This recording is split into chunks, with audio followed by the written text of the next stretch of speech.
Olá!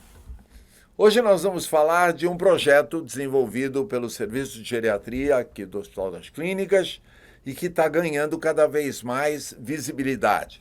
Então, talvez as pessoas que estejam nos assistindo possam ser multiplicadores desta ideia. A partir do advento dos meses com uma determinada cor voltado para uma determinada função, para uma determinada meta, eu propus que houvesse uma destinação do mês de outubro, visto que dia 1º de outubro é o dia que comemoramos a data internacional do idoso, de que o outubro fosse destinado a uma reflexão sobre envelhecimento saudável.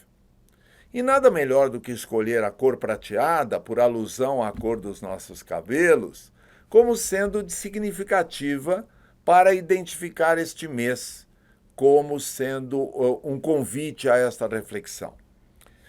As pessoas que acham que o mês de outubro já é destinado a outras metas deveriam atentar para o fato de que todos os meses já estão destinados a mais do que uma cor.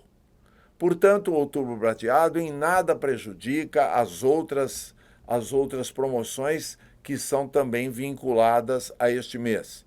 O que nós podemos fazer é chamar a atenção das pessoas para que o bem seja mais amplo e mais disseminado entre aqueles que pretendem atuar neste sentido. Reparem os senhores como o envelhecimento ainda é muito visto de uma maneira muito preconceituosa. Há alguns anos atrás, foi em 2013, o primeiro-ministro japonês faz uma declaração pública que lhe custou o emprego.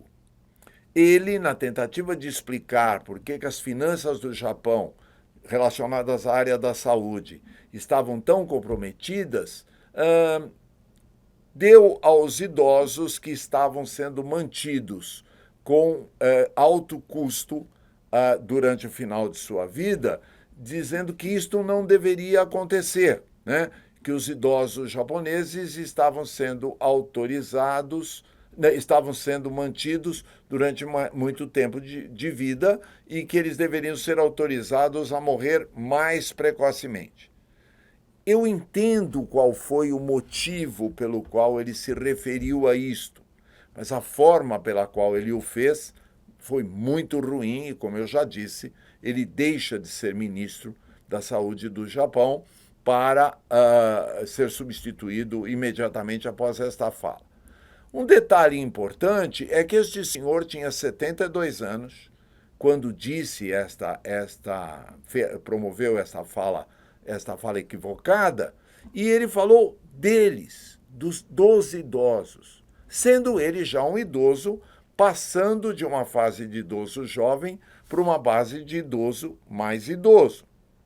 Talvez um pouco motivado por esta fala ruim, o nosso ministro também tentou imitá-lo há poucos meses atrás e deu várias entrevistas dizendo que todo mundo quer viver 100 anos como se isto fosse algo ruim. Não é verdade. Todos nós queremos viver muito e queremos viver bem, acredito que até o ministro. E ele também, aos 71 anos de idade, se referiu aos idosos como sendo outras pessoas que não ele, o que é absolutamente criticável, visto que nós também somos idosos e queremos viver bastante, e as pessoas de quem nós gostamos queremos que vivam também.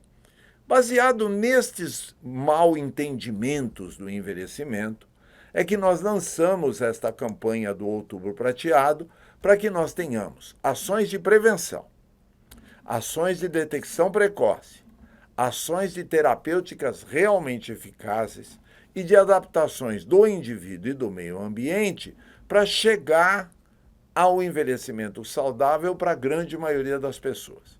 Por prevenção, nós estendemos mudanças do estilo de vida. Isto deve ser feito o mais precoce possível. Quanto mais cedo uma pessoa mudar o seu estilo de vida para envelhecer com saúde, quanto melhor o aproveitamento disto. O uso das vacinas, não só as vacinas da pandemia, mas também as vacinas relacionadas a doenças que podem reaparecer na fase mais avançada da vida, o tétano, difteria, o herpes zoster, são formas de doença que precisam ser evitadas para não complicar a saúde do idoso. Prevenção de quedas é fundamental. Devemos ter avisos, devemos ter marcadores, devemos ter boa iluminação, pontos de apoio, tanto no domicílio quanto fora de casa, para prevenir as quedas cujas consequências são imprevisíveis. Por fim, sinalizações para evitar que o idoso ou o indivíduo que envelhece seja alvo de algum tipo de acidente ou mesmo de pessoas mal intencionadas. Na detecção precoce, é avaliar sistematicamente o idoso, não esperar o sintoma aparecer. Fazer uma avaliação que inclua todos os parâmetros da capacidade física, da capacidade psíquica e mental e da capacidade social. Ir atrás do problema. Não esperar que o problema se manifeste na forma de sintomas.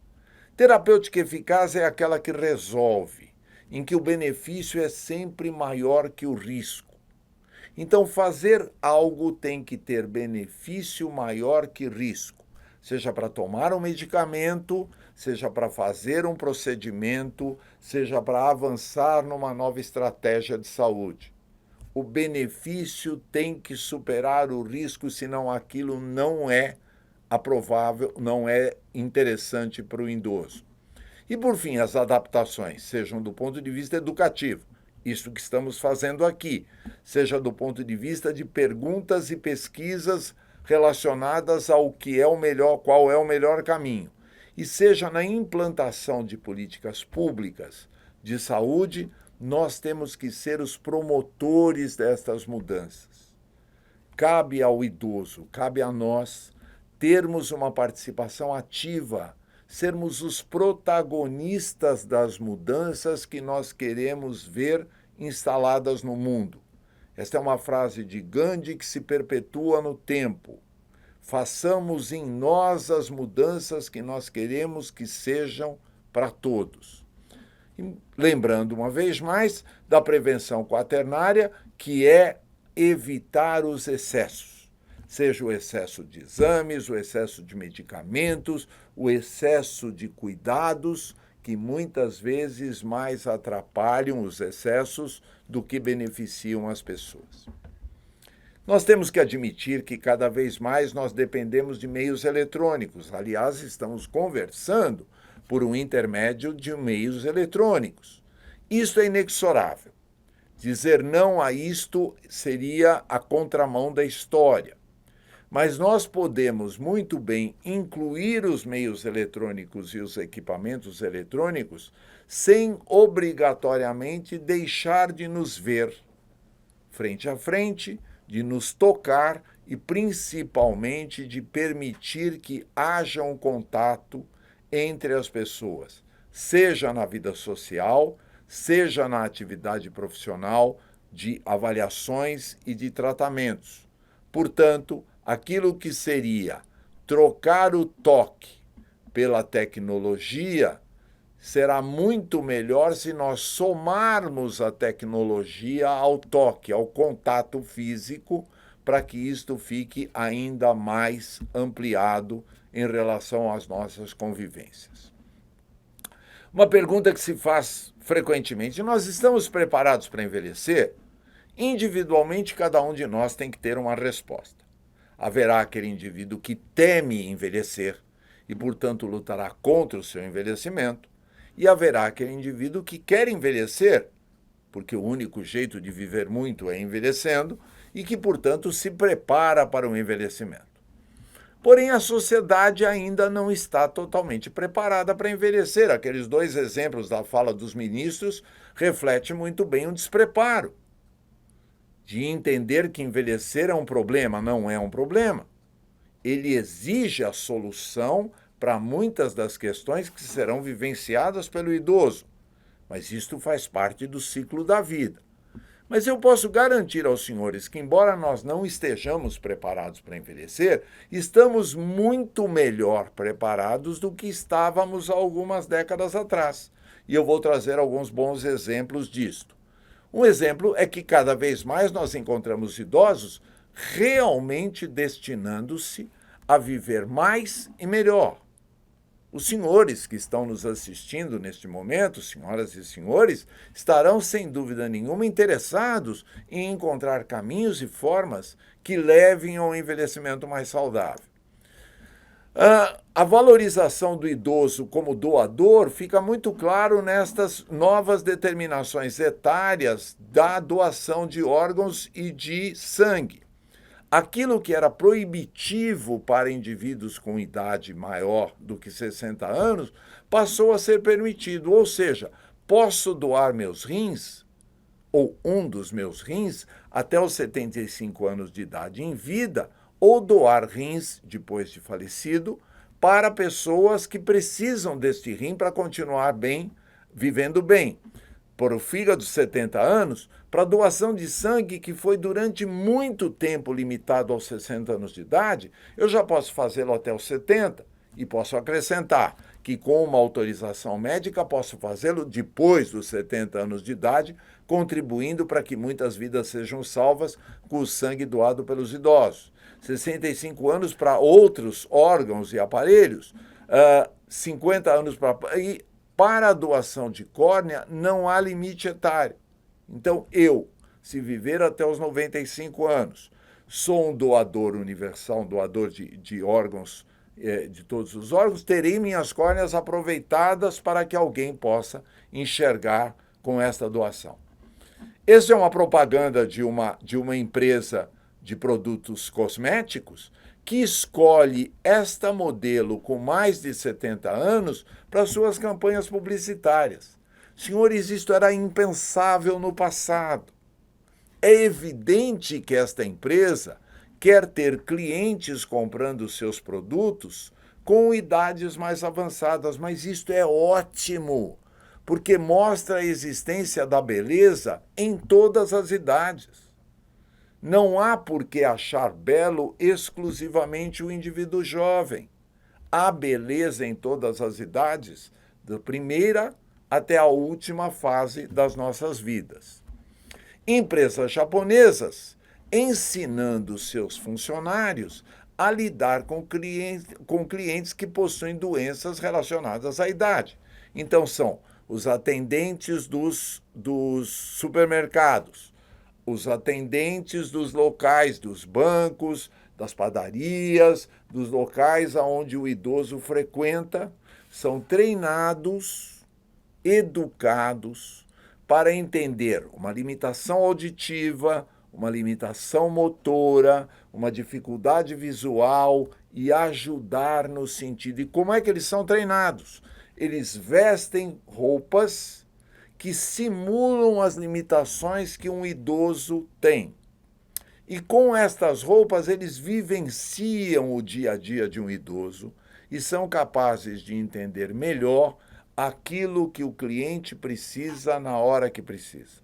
O que é interessante é que o governo japonês financia este treinamento, fazendo com que a sociedade seja mais acolhedora ao indivíduo que envelhece. Por fazer coisas desta natureza, é que houve uma revolta tão grande quanto aquela fala do ministro que eu identifiquei na fase inicial da nossa apresentação. Agora, este é talvez algo ainda mais ousado. É um restaurante em Tóquio que contrata garçons portadores da doença de Alzheimer. Esta senhora que serve esta mesa está anotando um pedido feito por este casal, mas ela tem a doença de Alzheimer, diagnosticada e tratada. E a forma pela qual esse restaurante fez uma ótima promoção dos seus funcionários foi dizer: olha, nossa comida é muito boa e fazendo o pedido a esses nossos funcionários com Alzheimer, o que você pode ter é uma grande surpresa na hora que chegar um prato diferente daquele que você pediu. Isto tornou-se um verdadeiro atrativo para que as pessoas vão ao restaurante. E qual é a grande vantagem disto? É que nós incluiremos pessoas com Alzheimer nas nossas relações pessoais. E elas não serão excluídas por terem uma doença que muito frequentemente torna essa pessoa isolada no seu ambiente de moradia. Uma outra campanha promocional, um casal com uma atitude absolutamente afetiva e com uma sexualidade preservada. E reparem, ela usa uma fralda absorvente. Ou seja, a sua incontinência urinária não atrapalha a sexualidade deste casal. Eles permanecem unidos, o que é extremamente confortável, agradável e algo que merece ser valorizado, independente da faixa etária. Falo agora especificamente do que é que pretendemos com o Outubro Prateado, né? Uma criação do Serviço de Geriatria da Faculdade de Medicina da Universidade de São Paulo, com o slogan do hashtag Somos Todos Prateados. Se não somos hoje, seremos no futuro. Portanto, a ideia de que pensar no envelhecimento é uma tarefa para toda a idade e para toda a vida é fundamental.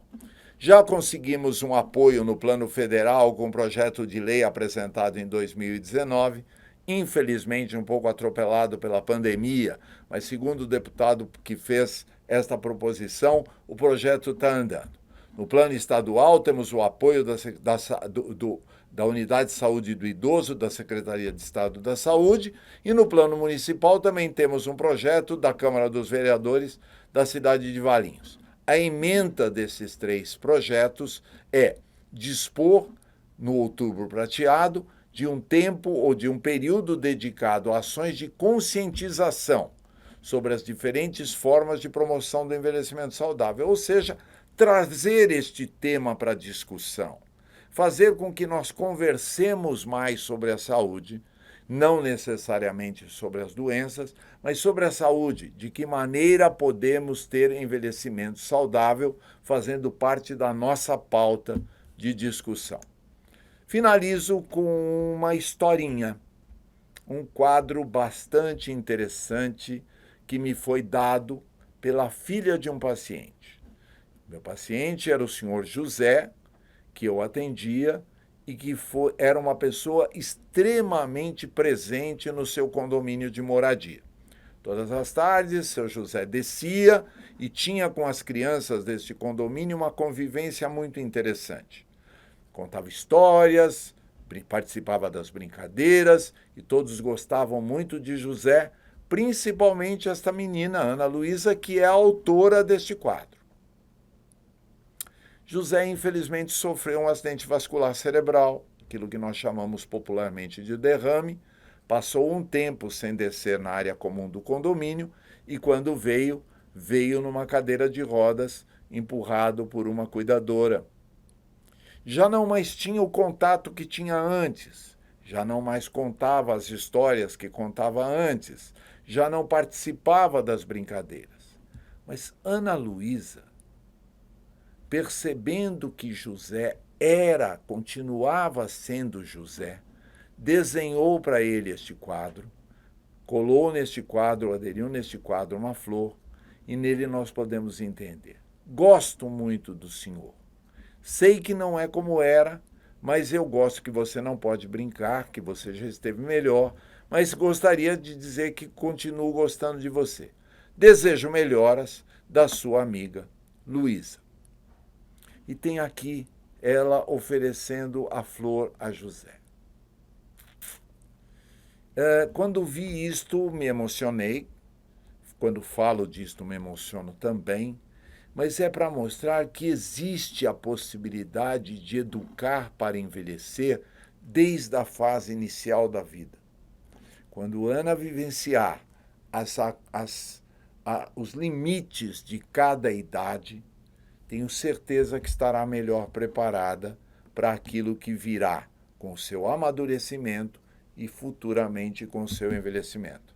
Eu desejo que todos nós tenhamos o mesmo pensamento de Luísa e possamos encarar o envelhecimento como a melhor parte daquilo que nos espera no futuro.